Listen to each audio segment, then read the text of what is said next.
Hey guys! You wake up to the sound of someone else's life being arranged. Not yours, of course. Yours was quietly hijacked somewhere between lace bonnets and passive-aggressive breakfast conversations. Today, like every day, you are expected to breathe modestly, marry strategically, and smile just enough to look grateful for the opportunity. You are, after all, the main event in a domestic theater where the role of young woman requires a costume, a corset, and no lines. And hey, before we dive too deep into the madness of Victorian matchmaking, if you're listening to this curled up in bed or hiding from reality, I'd love if you left a like, hit subscribe, or dropped a comment with where you're tuning in from. It always blows my mind to know people are falling asleep to this all over the world. Now, take a breath. Get cozy. Because once we start tightening the corset, there's no going back. The house already smells like ambition. Not the kind that wins wars or invents steam engines, but the kind that knows which family has a son who's just come back from the colonies and how many spoons of sugar are acceptable in polite tea conversation. Your mother is downstairs, orchestrating the servants with all the subtlety of a military commander who's been denied a proper battlefield. Every single teacup has to shine like it's auditioning for royalty, because apparently your entire future could crumble if someone spots a watermark. Outside, the streets of London are trying their best to look respectable, but the truth leaks through the cobblestones. The stench of coal smoke, horse manure, and ambition floats through the morning air like a bad perfume.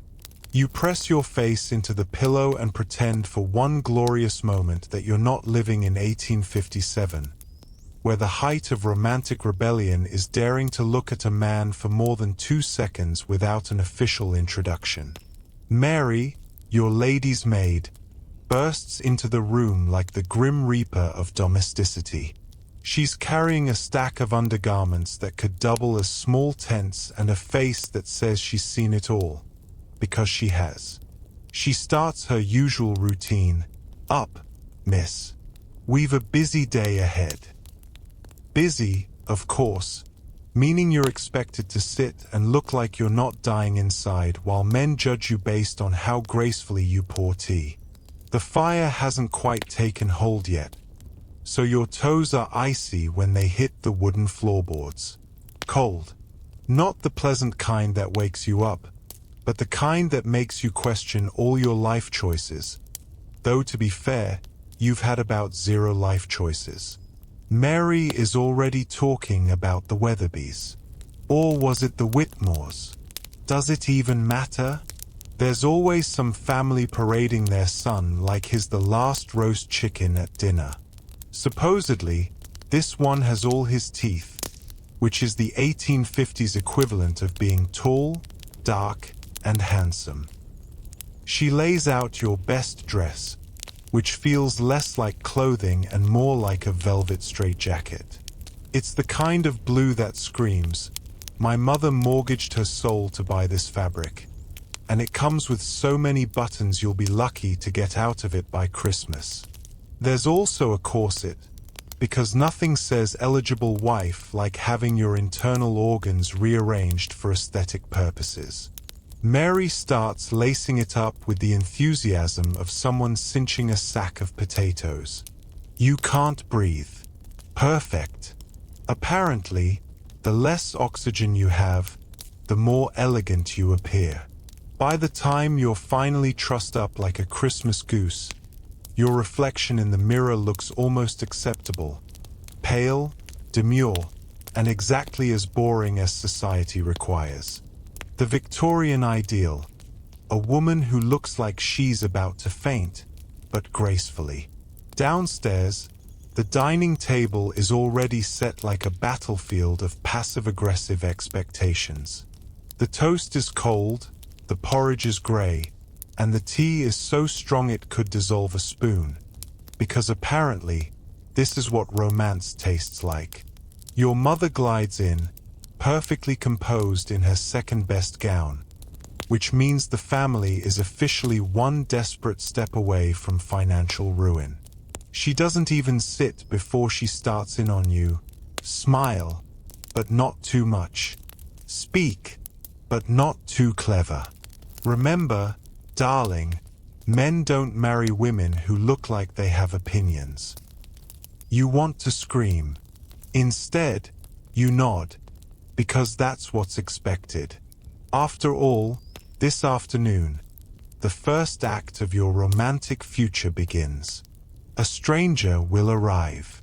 He will assess your worth by the quality of your posture and your ability to discuss the weather without sounding like a lunatic. If you succeed, congratulations. You may one day graduate from my dear Miss Hartwell to the woman who manages my socks. As you sip your lukewarm tea, you wonder how on earth this process is considered making love. Because right now, it feels less like romance and more like an auction where your personality is the part nobody actually wants. There is a book on your mother's nightstand that she treats with more reverence than scripture. It's called The Young Lady's Companion to Proper Conduct, and it has all the warmth of a courtroom transcript. Page after page of advice that sounds less like guidance and more like threats whispered through a lace handkerchief.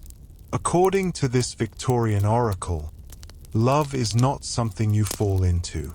It is something you fold yourself into, like linens, with corners aligned, creases sharp, and absolutely no wrinkles of personality. Rule 1. Do not laugh too loud. Men prefer a woman who knows her place, and ideally, her volume. Rule 2. Do not express opinion unless prompted. And even then, smile as though your brain is on holiday. Rule 3. Don't eat too much. Hunger is vulgar. And remember, the man is the fire. You are the hearth. Warm, glowing, and utterly stationary. You sit in the parlor, surrounded by wallpaper that hasn't changed since Queen Victoria had knees, and listen to your mother recite the rules like gospel. Across the room, your aunt nods in solemn agreement. She hasn't smiled since 1849, possibly since birth. Your father reads the newspaper and pretends he isn't part of this ritual sacrifice. Every so often, he hums disapproval without lowering the paper, like a magistrate overseeing a sentencing he didn't write. The teacups have been aligned with military precision. The lace doilies have been fluffed into submission. Somewhere in London, a man is putting on a cravat with the same anticipation a butcher feels before choosing the day's lamb. And you've been instructed not to slouch, not to sigh, and definitely not to fidget. Apparently, restless hands signal a restless spirit. And God forbid anyone suspects you of wanting to leave the room, the house, or the entire century. You're handed a fan. It's made of ivory and disappointment. You're told to use it delicately, especially if you get nervous. Fanning too fast makes you look anxious. Fanning too slow makes you look dull. Fanning not at all makes you look dead. Pick your poison. The etiquette manual explains how to handle a gentleman caller, which sounds romantic until you realize it's just glorified hostage negotiation with tea. If he compliments your hair, say thank you, then immediately divert to the weather. If he offers you a book, refuse gently unless it's poetry. If he brings up politics, you must smile and agree vaguely, even if he suggests that women shouldn't be allowed near ink. Eye contact is permitted, but only the kind that says, "I respect your status and quietly long for death." Anything more than 3 seconds is considered suggestive. Anything less than 2 is considered cold. Blink wisely. You try to read the manual again, just to be sure you're not imagining it. But it might as well be printed in Morse code. There are diagrams showing how to incline your head at precisely the right angle to seem receptive but not available. There are examples of how to subtly signal a desire for marriage without ever speaking the word. It's a performance art where the audience is blind and the script is written in shame. Even your gloves have rules. Light cotton for morning visits. Ivory lace for courtships. Never satin. Too suggestive. Never black, unless you're mourning someone. Which, frankly, you are. Your own agency. In the background, she polishes invisible dust like she's scrubbing failure from the future. The hum? Less lullaby, more warning signal. Then she turns to you and says, "Remember to speak when spoken to, unless you're asked what you want. In that case, be agreeable. Nobody likes a woman who wants things." The absurdity of it all nearly makes you laugh. Nearly. But laughing in this house is like lighting a firework in a mausoleum. Too much noise. Too much risk. You glance at the door, wondering what it might feel like to simply walk out. To run barefoot through Hyde Park, tear off your corset, eat jam straight from the jar, and marry absolutely no one. But the thought is a betrayal. Not of your family, of your future. Because everything has been building to this. Today's visit, today's judgment. Your face, your posture, your silence, your smile. That's the currency. That's the contract. And so you sit, straight-backed, lips slightly parted, cheeks lightly flushed with a dash of carmine your mother swears isn't makeup, but natural vitality. You fold your hands, you fix your posture, you prepare for the interview masked as courtship, masked as tradition. The doorbell rings, and suddenly, you're not a girl anymore. You're a resume with a heartbeat. The door opens, and with it, your fate walks in wearing polished boots and moderate expectations. He is neither hideous nor impressive, which is, you've been told, a good sign. Hideous men become bitter. Handsome men become unreliable. This one is fine, tall enough, clean enough, teeth present, hair parted like a river that respects property lines. He smells faintly of bergamot and colonialism. Thomas Weatherby, age 26, recently returned from India, where he spent 4 years not dying, which has apparently made him a prime catch. He bows slightly, the correct angle, the correct duration, and says your name with the kind of reverence usually reserved for saints or antique furniture. You curtsy. Not too low. Not too fast. The etiquette book says the correct curtsy should communicate I am modest, I am refined, and I own 2 dresses that don't smell like smoke. Everyone sits, and the performance begins. Your mother takes her usual place, embroidery in hand, stabbing at the fabric like it owes her money. Your father stands near the fireplace with one hand on the mantel, a position he believes makes him look thoughtful, but mostly just makes him look gassy. And you, poor you, are seated on the settee, cushioned, upright, framed by the window like a still life titled, "Young Woman Awaiting Her Probation." Thomas sits directly across from you, at the pre-approved distance for early-stage courtship, close enough to maintain eye contact, far enough that his breath cannot reach you. He begins with small talk, as prescribed, the weather, the condition of the roads, the architecture of the house.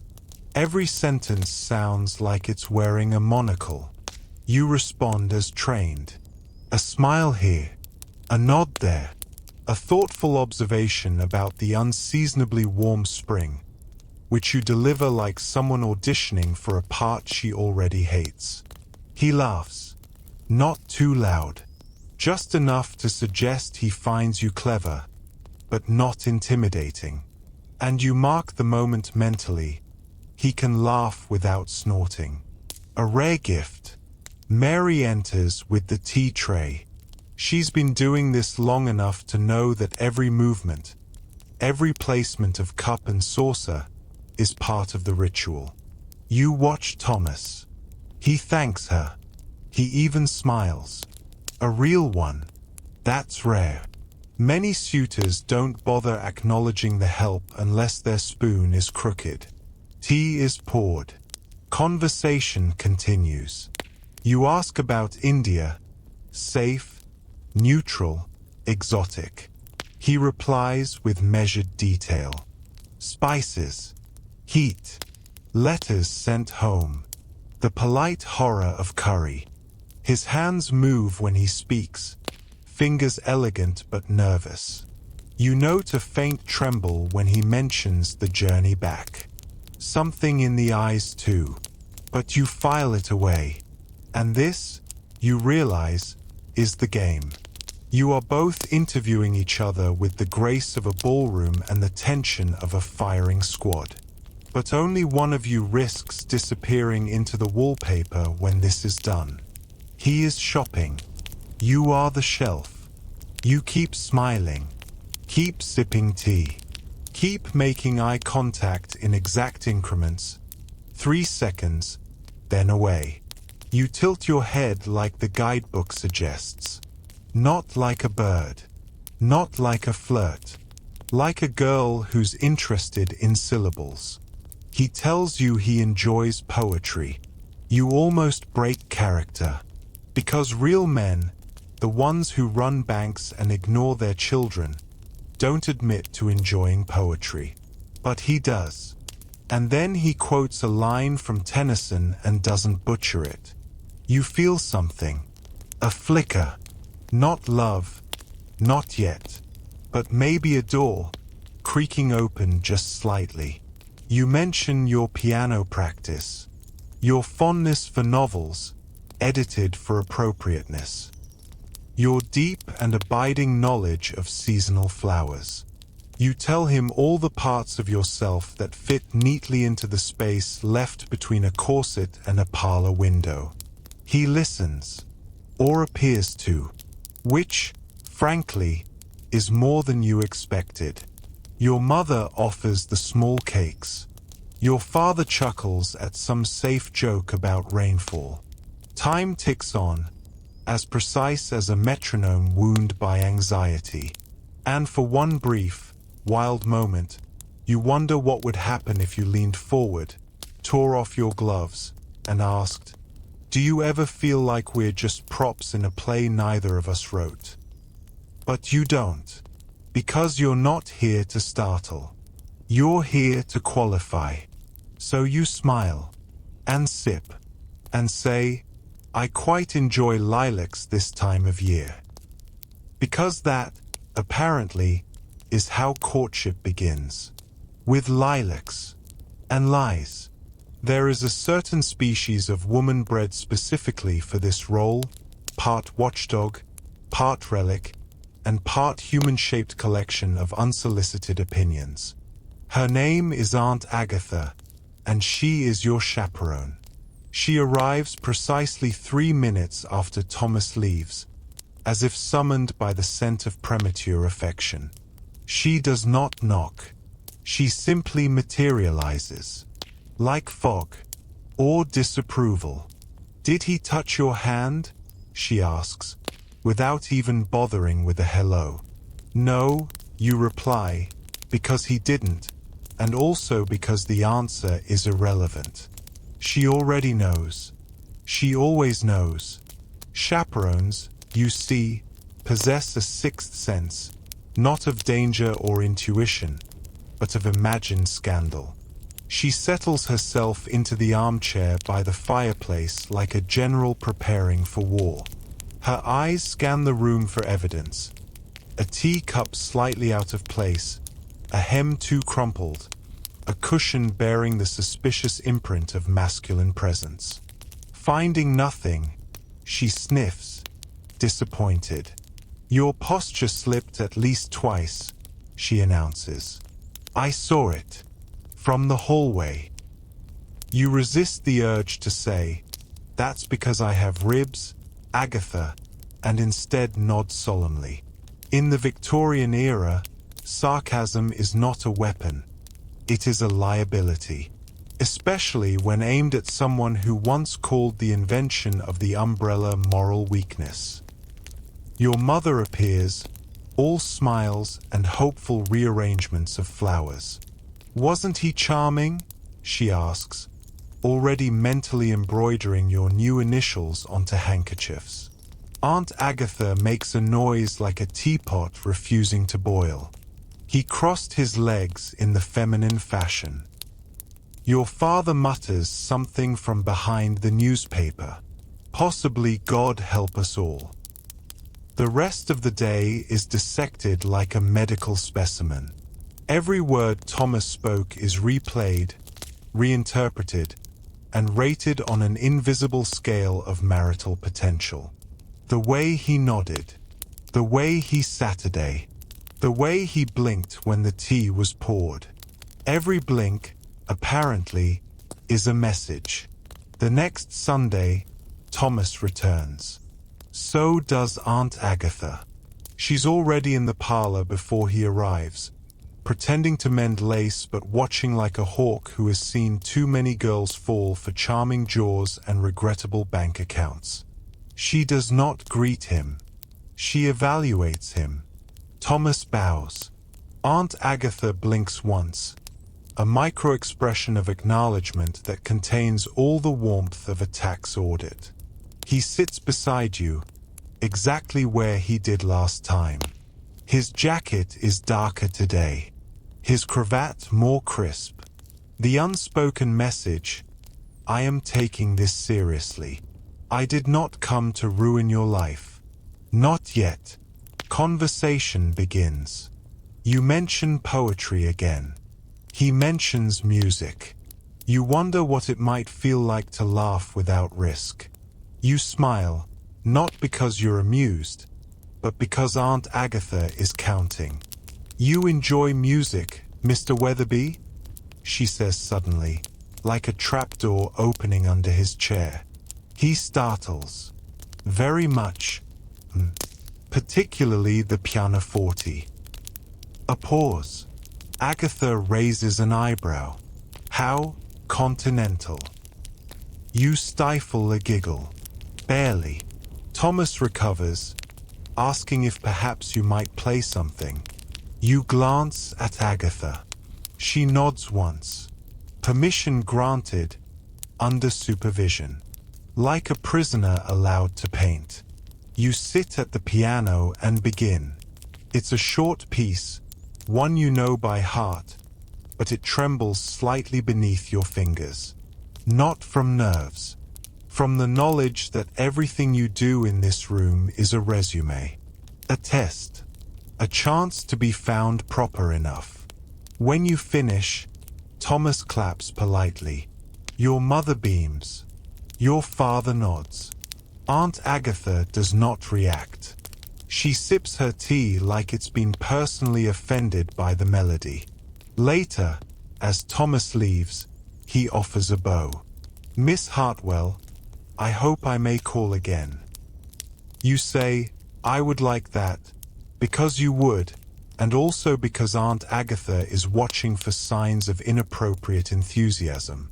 Anything more than moderate eagerness implies moral recklessness. Anything less implies frostbite. When the door closes, Agatha exhales. "'Tis not the worst," she says, as if awarding him a participation ribbon for not being a felon. In the world of Victorian romance, this is high praise. Possibly foreplay. You retreat upstairs and collapse onto your bed. Still laced. Still contained. still being watched from the downstairs parlor by a woman who measures love in teaspoons of decency and blinks of restraint. And you wonder, your ribs whisper under velvet scaffolding, breath rationed, defiance folded neatly away. How many generations of women were monitored into matrimony? How many romances bloomed under the stony gaze of women who once had chaperones of their own? Women who once sat where you sit, smiled where you smile, and eventually said yes, not to love, but to approval. Because in this world, love doesn't need to burn. It just needs to behave. It's a crisp Tuesday afternoon. The kind of English spring day that pretends to be warm until the wind reminds you who's in charge. The sun peeks through a foggy curtain of clouds like it's embarrassed to be here. Your mother has just declared, over a pot of aggressively steeped tea, that the Weatherbys have invited you for a stroll in their garden. A stroll, unchaperoned, except by Aunt Caroline, which is to say, heavily chaperoned. This is a tremendous step, your mother whispers, as if you've just been knighted. It means they trust your judgment. You want to say, no one's trusted my judgment since I expressed a fondness for buttered scones over modesty, but you just smile. As expected, as rehearsed. The garden is lovely, in the way all proper Victorian gardens are, artificially wild. Shrubs shaped like regrets, flowers arranged like family fortunes, roses at the front for appearances, thorns hidden at the back for realism. Thomas is waiting by the gate, wearing gloves so white they look like they've never touched consequence. He bows, again. You nod, again. Aunt Caroline trails behind at the legally required distance of just close enough to ruin a moment. You walk slowly, gracefully, two respectable shadows gliding between hedges and blooming obligations. The path crunches beneath your boots. He compliments your bonnet. You thank him demurely. He asks about your embroidery. You lie and say it's going well. The conversation is soft, neat, and laminated, suitable for framing or forwarding to your future grandchildren. Then it happens. He offers his arm. Not dramatically, not arrogantly, just gently, like someone offering balance across a shaky bridge. For a moment, time hesitates. You glance back at Aunt Caroline. She is looking at a birdbath like it personally offends her. You take his arm. It lasts 4 seconds. 4 glorious, pulse-spiking, career-threatening seconds. His sleeve is warm beneath your glove. His hand steady. The contact is chaste, proper, and monitored. And yet, it feels like lightning politely asking permission to spark. I hope this isn't too forward, he says. You smile. Not at all. Which, in Victorian language, means, I will now imagine this moment for the next 6 to 12 months until marriage or death, whichever comes first. He tells you about a book he's reading. You try to focus on the words, but your mind is preoccupied with the exact angle of your hand on his elbow and whether your aunt can see your eyelashes flutter. Probably. A bee buzzes near your bonnet. You do not flinch. You are composed. You are elegance personified. Inside, you are screaming. Victorian dating is, at its core, a game of invisible fire. One spark too many and your entire social standing goes up in lace and ashes. You are taught to yearn, but not reach. To hope, but never act. To desire, but only in phrases that could also describe soup, warm, pleasant, comforting if consumed modestly. You reach a small bench near the back hedge. Aunt Caroline hovers nearby, pretending to be fascinated by a patch of weeds. Thomas gestures to the bench. You sit, with a space of exactly 3 inches between you. Anything less would be a proposal. Anything more would be rude. I'm glad you agreed to this, he says softly. So am I. And there it is again, the dance. The slow-motion waltz of polite sentences disguising wild thoughts. The socially sanctioned longing wrapped in cotton and etiquette. He clears his throat. I sometimes wonder if all this tradition ever prevents us from truly knowing each other. You blink. That sentence had edges, depth, risk. You look at him carefully. It does. But then again, maybe it's the only way we've been taught. He nods. And for a moment, the performance drops. You see him, not the cravat, not the posture, but the man behind the bow. And he sees you. You both look away. Aunt Caroline coughs. The spell breaks. And just like that, it's over. You walk back in silence. I'm no longer offered. Propriety restored like a reset stage. Aunt Caroline says nothing. She doesn't need to. When you return home, your mother greets you with hopeful eyes. How was the garden?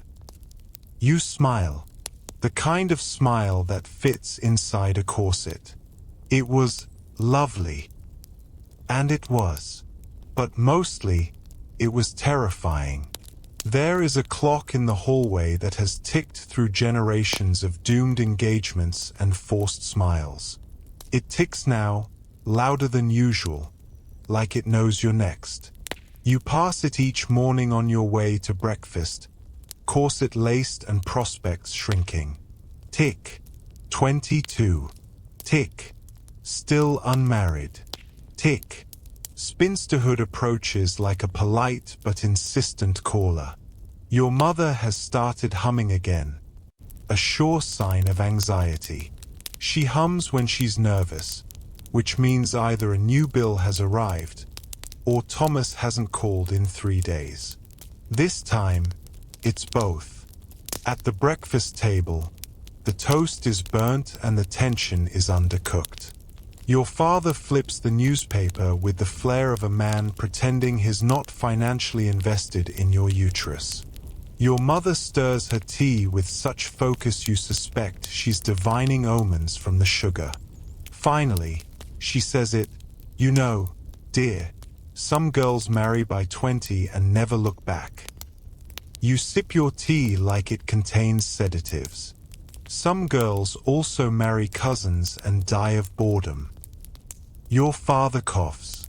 Your mother pretends not to hear. The conversation ends, but the clock doesn't. Because that's the thing about Victorian courtship. It's not romantic. It's administrative. You are a document being processed through a system of glances, cakes, garden walks, and polite interrogations. There is a formula. There is a schedule. And heaven help you if you fall behind. You receive a letter from Thomas. Short, polite, vaguely affectionate. He's been delayed. Something about family obligations and his mother's gout. You're not insulted. You're simply reminded that affection is always on loan, never owned. You respond with equal precision. Thoughtful, grateful, light. You reference the weather 3 times.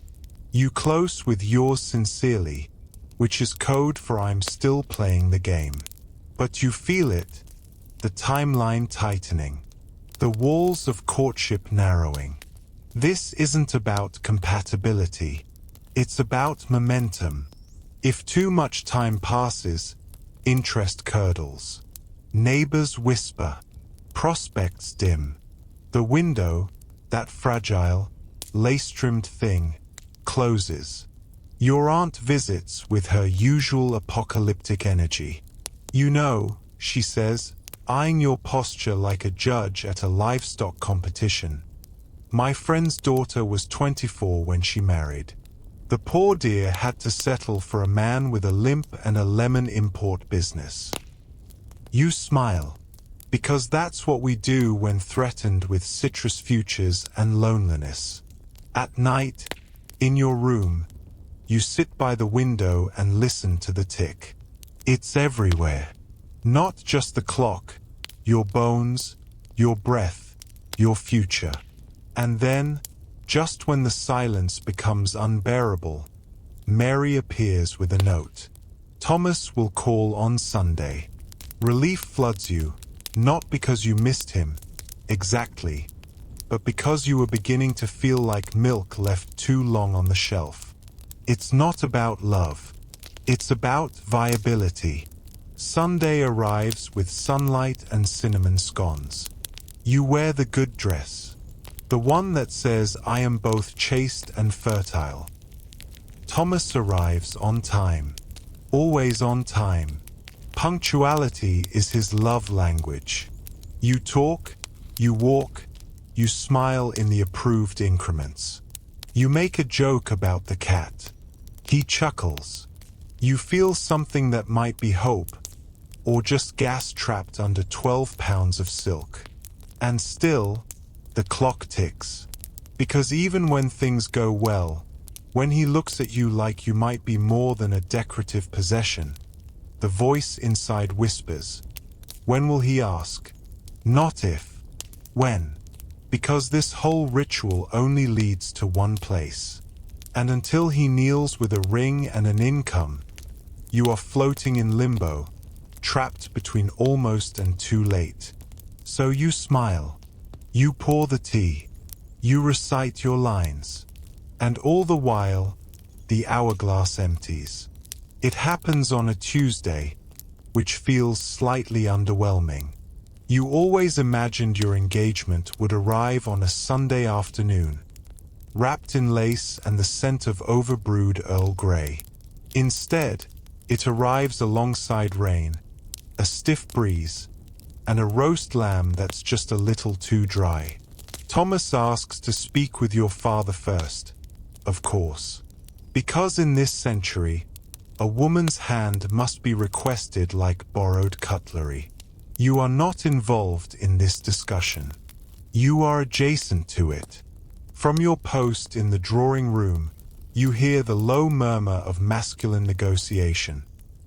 Voices laced with mutual respect and absolutely no mention of you as a person. A property? Yes. A daughter? Certainly. A womb? Eventually. When your father enters the room, he wears the expression of a man who has successfully closed a moderately important business deal. "Thomas would like to speak with you," he says, like it's nothing, like it's just tea. You nod. You rise. You smooth your skirts, check your hair, remind yourself to look surprised. Thomas stands near the fireplace, stiff as the mantle. He turns when you enter, nervous but determined, like a man about to recite poetry at gunpoint. "Miss Hartwell," he begins, though you've told him 3 times he may call you by your first name. "It has been the greatest honor of my life to make your acquaintance." You smile, softly, encouragingly, desperately. "I have spoken with your father, and he has kindly granted his approval." You already know the next line. You could mouth it with him, like a child at a church recital. "And if it pleases you, I would like to ask if you would do me the honor of becoming my wife." He opens a small velvet box. Inside is a ring, modest, yellow gold, one small pearl surrounded by smaller, even humbler pearls. You've seen grander, but you've also seen none. Your heart does not leap. It nods. Politely. "Yes," you say, "because it's expected." And also because, what else is there? Wait until you're 23 and disappear like mist? Marry a widower with halitosis and 7 children? He slides the ring onto your finger. It fits. Of course it fits. You sit beside him on the settee, your hands folded like the good silverware. The proposal has gone well. You are now officially a fiancé, which is French for woman who can no longer change her mind. Your mother enters with all the subtlety of a cannon. She gasps, she claps, she insists on calling for the good tea. Aunt Caroline materializes moments later, undoubtedly summoned by the vibrations of matrimony. There are congratulations, blessings, comments about how lucky you are. No one asks if you're happy. That would be vulgar. Later, alone in your room, you stare at your reflection. You look the same, but legally, you are already different. You are spoken of in the passive voice now. She is to be married. She has accepted. She will make a fine wife. Your identity dissolves like sugar in too much tea. You lie in bed and trace the outline of the ring with your thumb. It's beautiful, not because it sparkles, but because it's proof that you're chosen, approved, owned. Congratulations. You're officially furniture with a dowry. You wake up on your wedding day and realize, with a calm sort of horror, that today is the last day you will be legally yourself. From now on, your signature changes. Your property disappears. Your body, should you be so foolish as to need it for pleasure or protest, is no longer yours. It belongs to the institution. And the institution belongs to your husband. But before all that, there's lace. So much lace. Your bedroom has become a war zone of white. Petticoats draped across chairs like fallen soldiers. Corset strings coiled like nooses. Your wedding gown, a cathedral of silk and unspoken expectations, hangs from the wardrobe door, glowing faintly in the grey London morning. It looks like a ghost. It is a ghost of the girl you were yesterday. Mary enters, armed with pins, combs, and the quiet resignation of someone who's seen too many brides try to smile through shallow breaths and stitched smiles. She says nothing as she begins. There is no need. The ritual speaks for itself. Chemise, stockings, corset, crinoline, bustle, petticoats, gown, gloves, veil. You could list your identity in layers now, and none of them include your name. Your mother bursts in somewhere between petticoat and veil, cheeks flushed, voice high. The flowers have arrived. And the cake. Oh, and your Aunt Margaret says to remind you not to lock your knees at the altar. You wouldn't want to faint in front of the bishop. You would, actually, very much. Downstairs, the house is filled with the sound of celebration and quiet panic. Footmen scramble. Cook swears. Someone's broken a teacup. Your father is pacing, practicing a speech he won't remember past the first 3 words. You, however, are not allowed to pace, or swear, or break. The carriage arrives at precisely 10:43. You are ushered into it like something sacred, or fragile, or highly flammable. The ride to the church is quiet, except for the sound of your heartbeat and your mother's sniffles. She keeps dabbing her eyes and saying things like, "You're so lucky," and "He seems kind."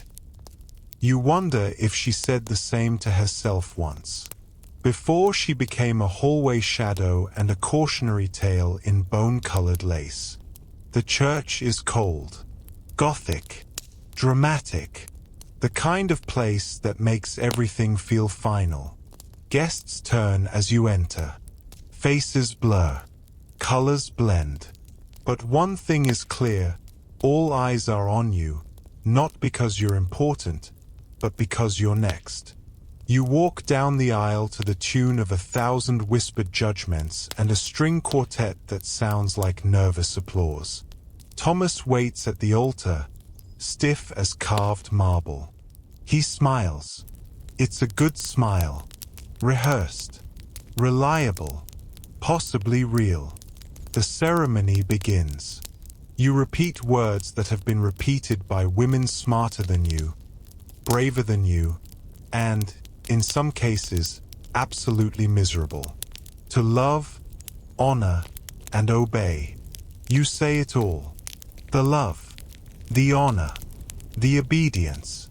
You sign away your future with a sentence. The kiss is chaste, dry, symbolic. Less an act of passion than the ceremonial pressing of wax seals. You are now a wife. Congratulations. You are no longer a person. You are a prefix. A possession. A legal entity shaped like a woman. The reception is loud and floral. There is cake, but no hunger. Champagne, but no toasts about freedom. Only duty. Legacy. Fertility. Guests congratulate you like you've survived an illness. Your mother beams. Your father looks relieved. Your aunt says, "You'll adjust." You wonder if this is advice or a warning. Later that night, you stare at your reflection in a new mirror in a new house and think, "I used to be someone. I forget who." The bed is too large. The room too quiet. Thomas undresses with more grace than you expected. He says kind things. He doesn't rush. He is gentle. And still, it feels like theft. Not of your body, but of your story. Because for the rest of your life, they will tell this part as if it was the climax. The happy ending. But you know better. This isn't the end. This is the curtain rising. And you're not the star. You're the setting. The door clicks shut behind you like a punctuation mark. Not a period. A semicolon. The sentence continues, but the tone has shifted. You are in a bedroom that isn't yours. In a house that is now yours.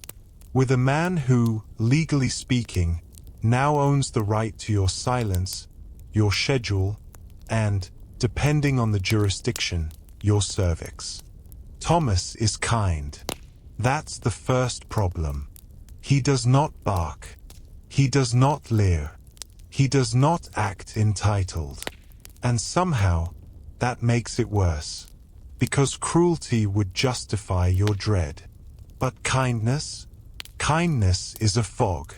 It makes it harder to breathe without sounding ungrateful. He offers you water. You take it. He smiles. You smile.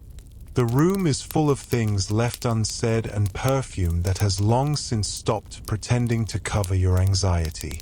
You sit at the edge of the bed like it might bite. He removes his cravat slowly, like a man disarming a bomb. You watch his hands. They're gentle, practiced, as if he's done this before, maybe not with women, but with horses or violins or things that tremble. You stand. You walk to the mirror. You begin to unpin your hair. One by one, the curls fall like hours you'll never get back. He watches you from the chair, not speaking, which is considerate, or ominous. Or both. You remove the gloves, the bodice, the corset. The layers fall like excuses until you are a shape in lace, still a mystery, just with fewer buttons. He rises, and still, nothing feels real. You could be acting. You could be dreaming. You could be reading about this in someone else's life, but no, it's yours. He takes your hand. I don't want you to be afraid, he says. You smile, because it's easier than honesty. I'm not. You lie, because you're fluent in that now. He kisses you, softly, carefully, like you're a flower with teeth. You don't respond, but you don't recoil. That's progress. He undresses slowly, methodically. You stare at the ceiling and count the panels, each one a wish for teleportation. The bed is soft. The room is quiet. And what follows is not violent. It's not passionate. It's not cinematic. It is compliance. You do not cry. You do not moan. You do not speak. You survive. Afterward, he says kind things. He strokes your arm like you're a cat. You say thank you, because that's what you're supposed to say when someone takes their time. He falls asleep. You stay awake. You watch the ceiling, the shadows, the moonlight through gauze curtains. You think of all the women who did this before you, who lay still and stitched smiles into their souls, who learned that marriage is a script, and the first night is just the first line. You turn your head. You look at the man beside you. He is peaceful, possibly happy, possibly proud. You are neither. You are still here. And that, somehow, feels like both a victory and a trap. 3 weeks later, you host your first dinner. The roast is overcooked. The conversation is underwhelming. Your husband beams, your father nods, and your mother tells everyone you make a charming hostess, which is Victorian code for you haven't caused a scandal. Yet, you smile through the entire evening like your face is made of porcelain. And maybe it is. Crackable, decorative, hand-washed and shelf-stable. After the guests leave, Thomas tells you it went well. You agree. You kiss his cheek. You wonder when you started responding to compliments like a dog receiving a treat. Your days are now an elegant blur of thank you notes, calling cards, and embroidery projects you will never finish. You read poetry about freedom while someone measures your waist for another gown. You nod at things. So many things. Tea, weather, babies, wallpaper. You are praised for your composure, which is just a prettier word for emotional exile. Your mother writes often. Every letter is soaked in lavender and passive aggression. She reminds you to be patient. She says marriage takes time. She doesn't say what it takes from you. You begin to notice that the women around you don't speak in full sentences anymore, only in gestures. A blink means I'm exhausted. A sigh means he's taken another mistress. A long pause means this life is not what we were promised. Your husband buys you a necklace. It is lovely, delicate, like a noose for your collarbone. You say thank you. Again. You attend functions. You host teas. You perform your role like a woman who has learned that rebellion is only sexy in novels. In real life, it gets you institutionalized, or worse, widowed without an inheritance. At night, you lie beside him, not afraid, not angry, just elsewhere. Your mind lives 2 inches above your body now. Safe, suspended. Some days are almost joyful. You laugh at things, real things. You touch his hand in public and mean it.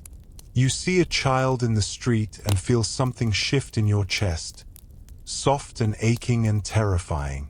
Other days, you sit in front of the mirror and don't recognize the eyes looking back. But you keep going. Because that's what good wives do. Because you made your bed, and now you lie in it. Fluffed, folded, and silent. Because the alternative, the scandal, the shame, the fall, is worse than this slow erosion. And because somewhere, deep down, you still believe the lie carved into every wedding band, that this is happily ever after. You arrange your face like cutlery, polite, polished, never sharp. The teapot tilts like surrender, and the world keeps turning. Not because you are happy, but because you pretend well enough. So if anyone asks, yes, Victorian women were graceful, composed, and deeply respected. They were also exhausted, erased, and legally indistinguishable from the family dining set. Love wasn't a feeling. It was an equation. Dowry plus dignity, opinions equals success. And those portraits you admire, the ones with perfect curls and distant eyes, they weren't dreaming. They were disappearing. But now you know better. Behind every embroidered hemline and softly whispered yes, dear, there was a mind, folded, pressed, and tucked away. Tonight, maybe that's enough. Enough to honor the silence. Enough to feel it breathe. Enough to question why obedience ever looked so romantic. So close your eyes. Let the lace fall away. Let the tea grow cold. Let the ghosts of corseted girls rest, not in marriage, but in memory.